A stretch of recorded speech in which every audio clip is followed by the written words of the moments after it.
Okay, let's take a look at the final indicator, dorks. It's a 1348 indicator, so I kind of like this crossover, but if you have any other crossover, I think that will suffice in the situation. I kind of tend to like my own crossover, so let's go into the settings really quick and let's go inputs. Let's go 9 and the 30 EMA. We're going to still leave the 48 in there. So we're going to go style. The first one we're going to have is going to be green. We'll leave it green. The second one we have, this one will be red. I'm going to go with red. We blocked out this one. So this one, we're going to go black. There we go. So technically what we're doing right now is we're focusing on when the crosses happen.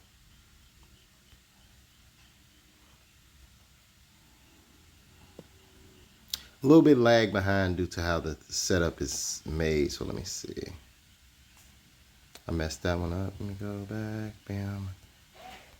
Let's make this a 30. This a 48. So now let's go through. Let's block the 48 out. There we go. Now if you've seen that, that's how that works. So now let's go through. So now you see we have the 9, we have the 30, we have the 200. So that's basically all this is going to do. It's going to let us know when it's a good time to enter a cross and so forth. And plus we have it down at the bottom also. As you see right here, we have cross. And the cross is happening up there. And as you see, it starts to go down. But you still need to know how to handle this. I wouldn't say jump in at the cross, but then sometimes I would. I don't know. I really do mine totally different. I wait for 2 consecutive closes, like right here. Close, close, go in. Because I have 2 consecutive closes before the cross, so I'm going to go in. Right here, if it's after the cross, I would wait for 2 consecutive closes above, how do I say this?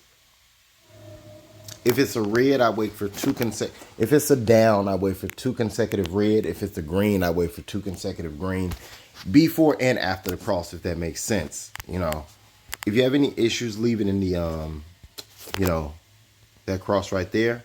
I will wait for 2 consecutive greens. Since these 2 are green, I probably wouldn't go in. And I would wait and go in right there. But, it's all dependent on your risk. We'll have a little bit more of a setup a little bit later when I add the rest of the indicators in. But you guys get the gist of how I use the 9 and the 30 EMA. The 200 is a very strong resistance or support, but I tend to like to use another indicator to determine that. But the next video we'll have in will be explaining all of that.